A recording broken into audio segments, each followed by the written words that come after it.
to Dominus Nisi on 88.9 FM. I am so happy today. Two reasons. I got a very best guest here, and I'm seeing a wonderful person in my life after 25 years. So, he is my best person here next to me today. I would like to introduce Reverend Father John Puthuva. Welcome to Dominus Nisi. Thank you, thank you, thank you. So, my listeners, you will be thinking how these things are happening here. Yeah, I would really say that that is Holy Spirit is helping to find out the right people in a right time, I would say. So, today I got a wonderful incidental call from Father after 25 years that he is at Melbourne and would like to to have a catch up, and that's why he is here. I really want to introduce him to Dominus Nisi listeners. Father, welcome to Dominus Nisi. I would really love to take this opportunity to say thank you so much for your time and effort to come over to the studio with us and share your life journey with Jesus. I know that it's a beautiful life with Jesus. I can see a wonderful white priestly gown here showing that purity and what you are really doing in this world. But I would like to start your journey from India. So can you share where you are from really, and a short description how you ended up in Australia?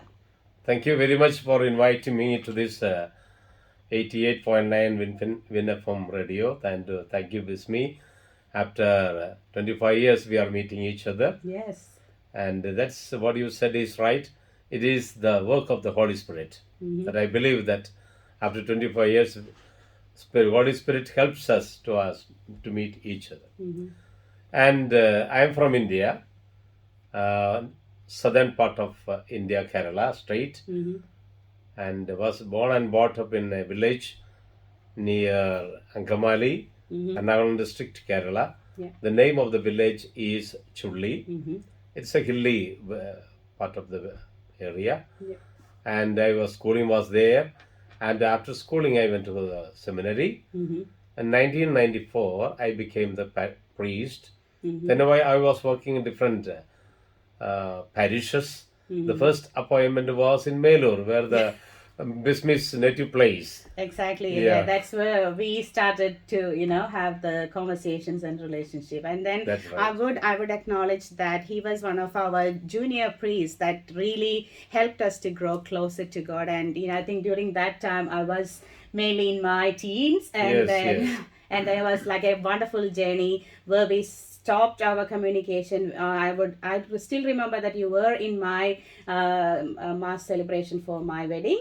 Even my last year when I went to India, I saw the photos and I was like recollecting those moments. So that's where we ended up our journey. Yes. So I just want to know what happened after that in your life. After that, I was going in different parishes and continuing my studies. Then I was teaching in a college. Around 15 years I was teaching in a college. Then I went to North India for doing my social work. I was teaching social work and management. And I thought that I want to work among the poor people, among the downtrodden.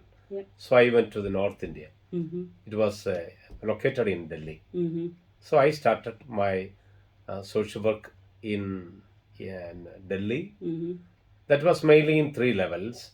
First is among the prisoners, and the second is among the cycle rickshaw people who were there in the city, and the third is among the street children. I was doing my social work among these people.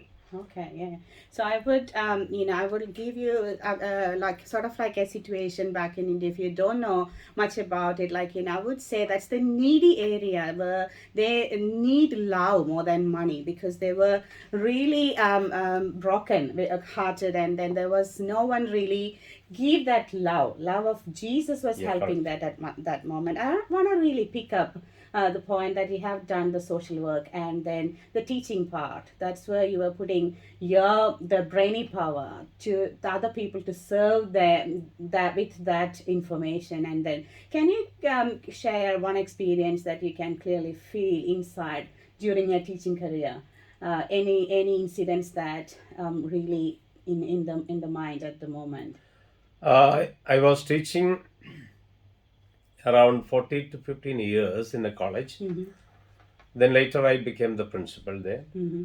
And the 3 years I was teaching in the school. Mm-hmm. I was mainly on this teaching area. Okay. But I have seen so many poor people. Mm-hmm. They have stopped their classes because of they don't afford the money, Mm. because they are not able to pay the fees. Okay. Yeah. So so many students I helped them. Yep. So I said them, you don't stop. Mm-hmm. I will pay. Okay. So one of the students that time, now he is there in Australia, Australia. Okay. which I helped Uh-huh. for paying money for as fees. For the education. Yeah, for the Okay. education I Uh-huh. have given. So that much relations we have. And also no, so many are there not getting proper education Mm-hmm. because they don't have money to pay the Okay. fees. Okay. Yeah. They can't afford the fees. Yeah.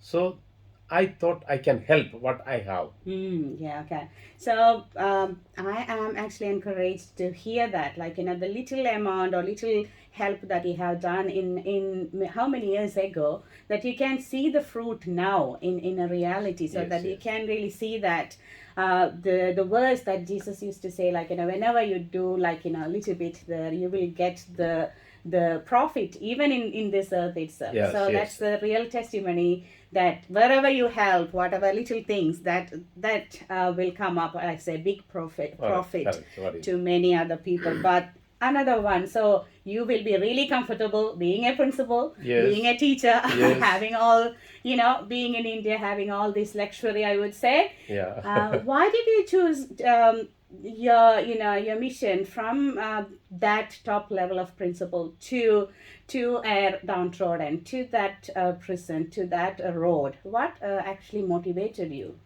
What you said is right, because the poor people, they don't expect money from us, Mm. but they expect love of Christ. Yes. So that I experienced. Mm-hmm. That's why I left all the jobs with what I had. Mm-hmm. Then I want to work among the poor people. Mm-hmm. Then I asked permission for the bishop. Mm-hmm. Then bishop at the time he didn't agree, Okay. because I am leaving from the diocese and I am staying in a place alone, Yeah. and I am working in the streets and in the prisons. Yeah. Then I talked to him very much that about I am going to do. Mm-hmm. Then he agreed. Yeah. Okay. Then I went to Delhi. Uh-huh. Then I walked among the secular people, the downtrodden, the street children, and mainly my work was in Tihar jail. Okay. Yeah, Tihar jail is the one of the biggest jail in Asia. Mm-hmm. Okay. Around 15,000 prisoners in one jail. Oh. So I thought that they need my help. Mm-hmm. They need not my money, but they need my help in many ways. Mm-hmm. So that's why I selected, and I worked as a missionary among the prisoners and in the prison. That's really, really, like, a influencing statement, because I know that, like, at the moment, even in Australia, the number of prisons are increasing. Yes, yes. We were always saying that Australia is the best country to live, especially Melbourne is the best city to live, but the number of prisons and the prisoners are increasing. And we know why, because there is a lack of love and care and affection. So compared to Australia, India is, like, the humongous a place where we have that many people. So when you started your prison ministry over there, what was like, the initial problems, or that anyway it is not an easy process to go into there and proclaim the good news. Yes, yes. So it's not a joke, it's not an easy process. How did you overcome all those troubles? And can you remember, like, any great trouble that you had and then you passed through? First of all, maybe the authorities or maybe the other people, they thought that I am coming for converting the people into Christianity. Yeah. So, but they were not ready to accept us. Mm-hmm. But later they understood that we are not coming to convert the people. Yeah. We helping, and we are going Mm-hmm. different ways Yeah. in through counseling. Yes. We don't speak about the religion. Mm-hmm.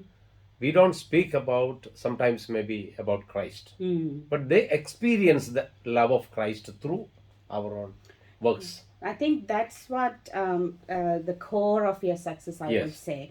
Rather than taking the religion as your core point, taking the principle of that religion or principle of Jesus Christ and leave that Yes, yes, yes. and sharing that to the other That's right. people. Yeah, I know that you started that and then you ended up having different awards. And I know that some real celebrities were working with you Yes, to yes. get different things in India. Can you share what was those type of involvement in that time? Yes, 3 years completely I was working among the prisoners in Tihar jail. Mm-hmm. And that time, from different areas of India, I got many awards. Mm-hmm. The first and foremost, the main award which I got from Bombay, Mm-hmm. Seva Samag, Uh-huh. the name of that award. And normally they give the award mainly the social workers Mm-hmm. all over India. Okay. 1 year they accepted me as awardee, Mm-hmm. and they have given that award. Okay. And then in Kerala I got Bishop Kundukulam award, Mm-hmm. and like that so many awards, and there's so many considerations I got. Mm-hmm. And they have, even when I was invited to Oman once, Mm-hmm. and have gone to Oman Okay. as a Praise.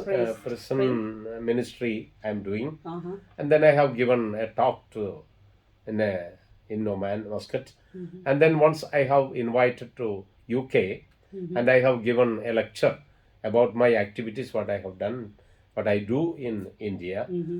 Like that, I get so many acceptance and invitations. But my aim is not that. Mm-hmm. My aim was to work among the poor people Mm-hmm. and to work among the prisoners. They have nobody is there to look after them. Yeah, I do remember the activities with Srikanth. Yes. So can you explain, because we are all in Yeah, love with yeah, okay, cricketers. Srishant, one of the best cricketer in Indian team. Mm. He was in Tihar jail. Yeah. When if somebody comes in jail, normally on the following day I go and visit that person, Yeah. whoever may be, Mm-hmm. maybe a poor man or maybe a high rich man. Mm-hmm. Then I went to him. Mm-hmm. Normally they are rich people, they are living in 5-star hotels, all the facilities they have. Yeah. But in jail we don't have that kind of facility. Mm-hmm. Then I went to him, and I know him well before. Okay. Then he told me his sorrows and everything. Mm-hmm. Then I consoled him and I helped him a lot. Mm-hmm. And in many ways, every day I go and visit Mm-hmm. him. So still he lives, because I can say I visited many Yeah. times, and I have given a Bible for him to read. Okay, that's Still he keeps that Bible in his room. so that's exactly what you were sharing, the hope to him through the Bible and Yes, and through your gestures, through your interaction. So Correct. it is an inspiring story where, like in a small village back in Kerala, Chuli, to the Tihar jail. So I'm coming back again to find out how he is here from Tihar to Australia after a short break. This is Dominus Nisi on 88.9 FM. Stay tuned.